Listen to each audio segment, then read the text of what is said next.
So here's a question for you. If you want to maximize the income potential of your portfolio, is there a way to do it without putting a heavy cap on your upside? And if you want bond exposure as a hedge, is there a way to get it without being fully exposed to interest rate risk? Because traditionally, investing has always been a game of trade-offs. For example, high income covered call ETFs have exploded in popularity, and these funds generate income by selling call options on their underlying holdings, collecting premiums, and then distributing that to investors as dividends, typically in the 10 to 12% range. But there's a catch. When you sell call options, you cap your upside. High income comes at the cost of limited growth. On the bond side, investors face a different trade-off. Bonds can hedge during market stress, but they remain exposed to interest rate risk, especially when rates rise or stay elevated, which can drag total returns. So the real question becomes, can you generate high income without heavily capping total returns?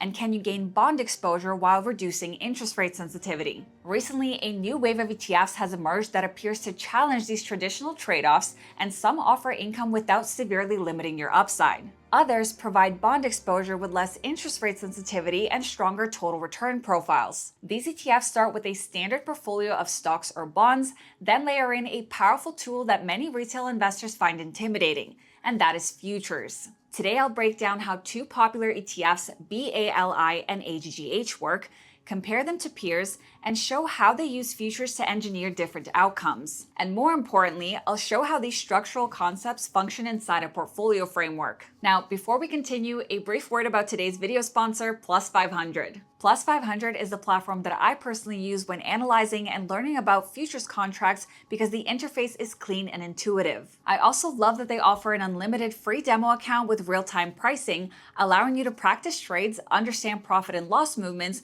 and learn how margin works without risking real capital. If you choose to open a live account, Plus 500 is currently offering a $60 promotional credit when you open and fund your account with at least $300 using the link below.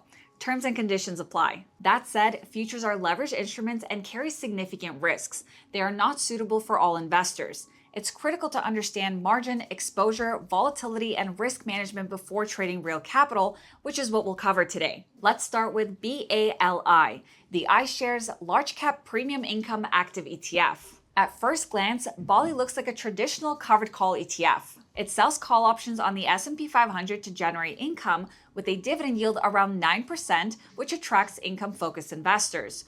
Recently, it has also been gaining more assets under management. But compared to peers like SPYI, BALI has managed to outperform by a meaningful margin. How? It adds an extra layer, S&P 500 futures. By holding long futures contracts, BALI gains exposure to the S&P 500 using a relatively small amount of capital. That is the key.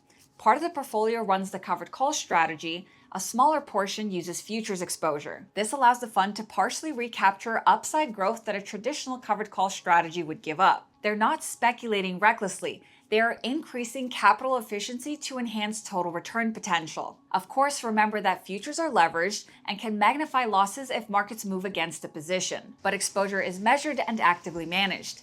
Managers adjust positions to help offset the upside cap from call selling without introducing excessive portfolio risk. The central concept is this. Futures provide efficient market exposure using less upfront capital, but that efficiency introduces leverage risk, which makes position sizing and risk management critical. All right, now let's look at AGGH, the Simplify Aggregate Bond ETF. AGGH owns bonds similar to traditional aggregate bond funds like AGG. And we know the math. When interest rates rise, bond prices fall. That's fixed income's kryptonite. But during periods of elevated rates with 10-year yields above 4%, AGGH has delivered meaningfully stronger total returns compared to traditional bond ETFs. Why? It uses options and bond futures to hedge interest rate exposure. And to be specific, it takes short positions in bond futures. So when rates rise and bond prices fall, those short futures positions can potentially benefit, helping offset losses in the underlying bond portfolio. This has been a key factor behind AGGH's relative outperformance to AGG, which is its underlying holding during rising rate environments. Now, remember, past performance is not a guarantee of future results. Of course, the hedge isn't free. If rates fall and bond prices rise, short futures can act as a drag, potentially causing underperformance relative to long-only bond funds. AGGH managers actively adjust positions over time, so the pattern becomes clear. BALI uses futures offensively to enhance capital efficiency and recover upside. AGGH uses futures defensively to hedge interest rate risk. Same instrument, different objective. Futures are not just short-term trading tools, they are portfolio structuring tools. If this still feels abstract, think of it this way. Imagine owning a $500,000 rental property generating $3,000 per month. You believe it will appreciate long-term, so you don't want to sell, but you fear a 20% housing decline next month, which is a potential $100,000 loss in equity. In real estate, you're stuck. In financial markets, futures can hedge pricing exposure. A futures contract locks in today's price for a future date. If prices fall, that contract can gain value. If your property drops $100,000 but your hedge gains $100,000, you offset the decline while keeping the asset and the income. That is conceptually how AGGH hedges bonds. Now, when investors first learn this, they often think that they should hedge everything during volatility, and in my opinion, that is a mistake. Hedge 100% of your portfolio and you've effectively turned equities into cash, removing both risk and reward. Smart portfolio engineering is tactical. Institutions may hedge 20 to 30% of exposure. If markets decline, the losses are dampened. If markets rally, most of the portfolio still participates.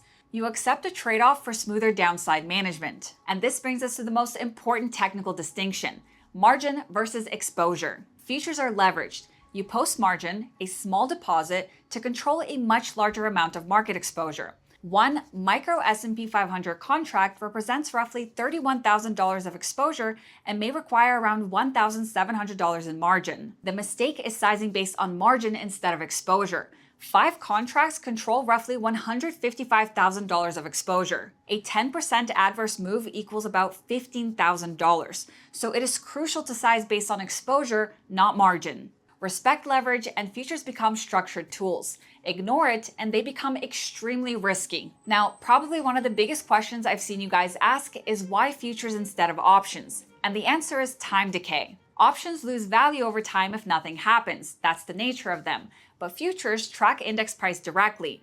So if markets move sideways, futures generally stay flat relative to price. And that can make them more efficient for certain medium-term hedging strategies, though both instruments carry their own risks. And finally, the most important rule: do not learn with real money. Futures move fast and leverage is real. That's why starting with Plus 500's demo account is critical. You can practice hedging, understand margin versus exposure, and observe P&L movement without risking capital. And if you later decide to open a live account, remember that you can use my link down below to get the $60 promotional credit when funding your account with at least $300. Terms and conditions apply. Start with the demo, understand the risks. And thank you to Plus 500 for sponsoring today's video. Again, you can find the link in the description down below. And that is all for this one. If you haven't yet, make sure you subscribe to my channel and hit that thumbs up button for the YouTube algorithm. Thank you guys so much for watching, and I will see you in my next one. Bye! This video is for educational and entertainment purposes only and is not financial, investment, tax, or legal advice. Discussions of ETFs, investing strategies, market updates, or specific funds are general, not tailored to your financial situation, and should not be relied upon for decision-making.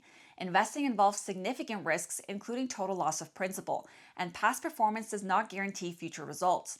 I am not a registered financial advisor. My content reflects personal research and publicly available information. I may earn affiliate commissions from mentioned products or links disclosed per FTC guidelines, but these do not influence my opinions. Always consult a licensed financial professional and verify information independently. By watching this, you agree I am not liable for any losses or consequences from your actions. International viewers should consult local regulations.